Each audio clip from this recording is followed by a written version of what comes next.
Beginning their season with a crossover, this was three hell of an episode for the fans of the FBI franchise.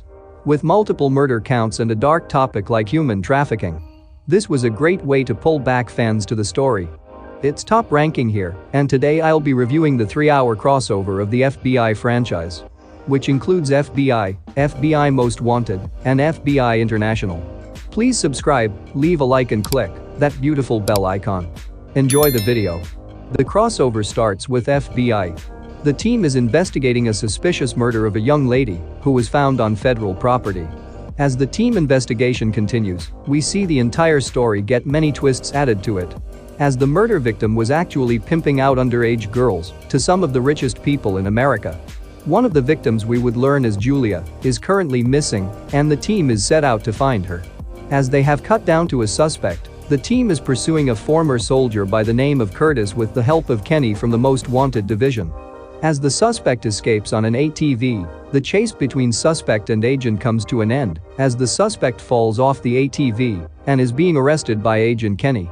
Curtis is asked to drop his gun, but he doesn't cooperate and fires back at Kenny, leaving him fatally injured and put out of action. With the case growing into a bigger problem, now that a federal agent is down, Curtis is now in big trouble. Curtis reveals, after his arrest, that he was hired by a guy to kill the murdered victim, also an ex-victim in Budapest, and his third target being Julia. As Isabel and Jesse interrogate him, he reveals that he doesn't recognize anything other than the watch the man is wearing.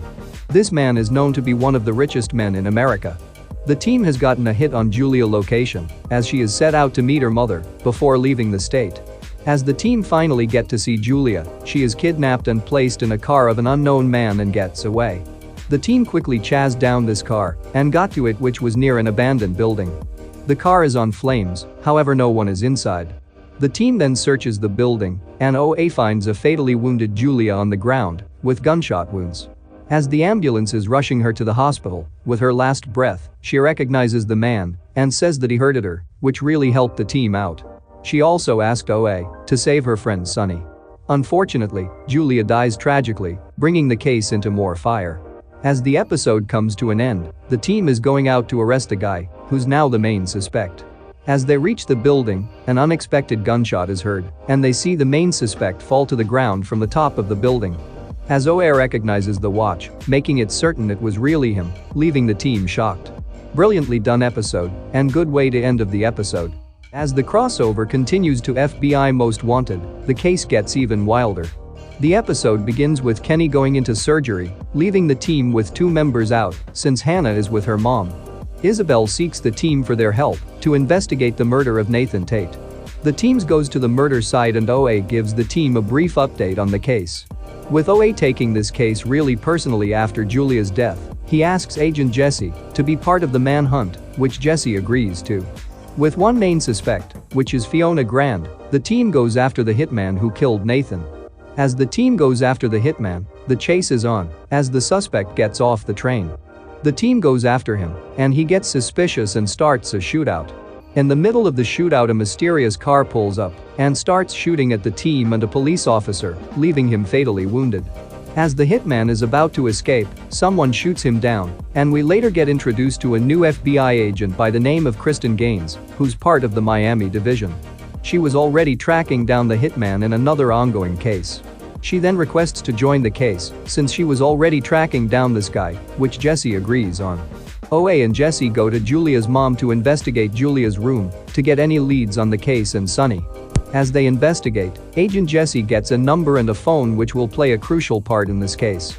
Jesse and Kristen head to a yacht, which hosts the party back in the first part of the crossover. They discovered the dead bodies of 4 other young girls in the safe. Jesse then used the number he got to open up the safe and find a bunch of fake passports.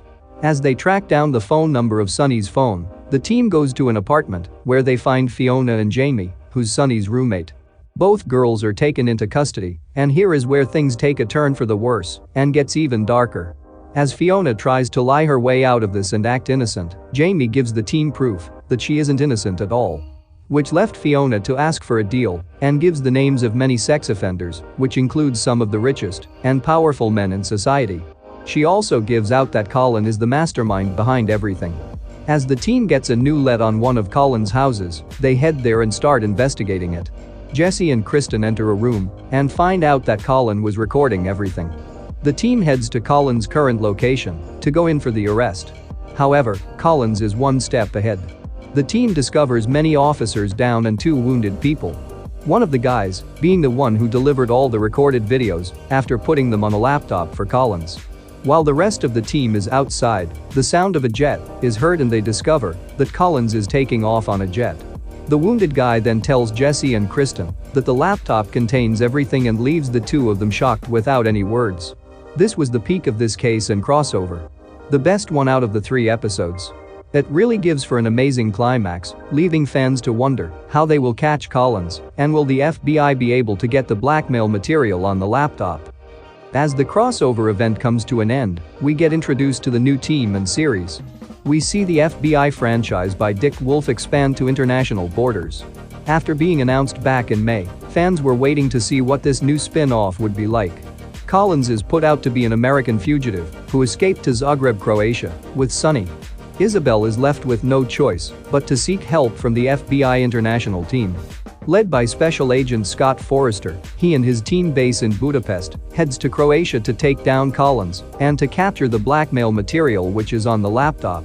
The team immediately gets a lead on a friend of Collins and goes to his house.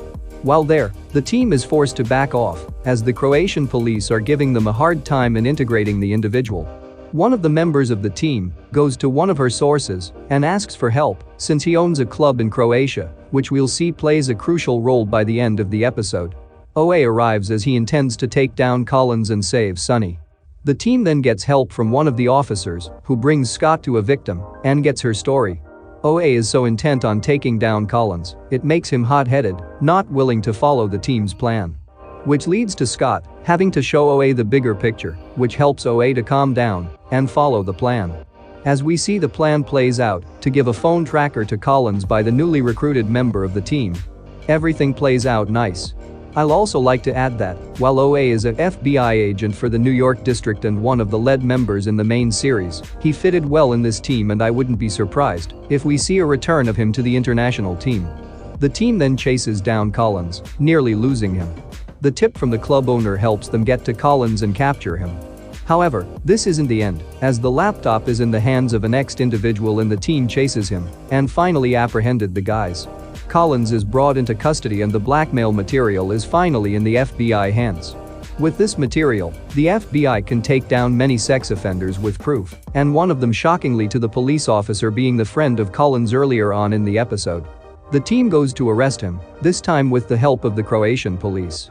As for OA, he brings Collins back to America. We then see Isabel and the rest of the FBI team, with the blackmail material on the laptop, take down many rich and powerful people that were having sex with underage girls. This brings the crossover to an end, and what an amazing 3 hours worth watching.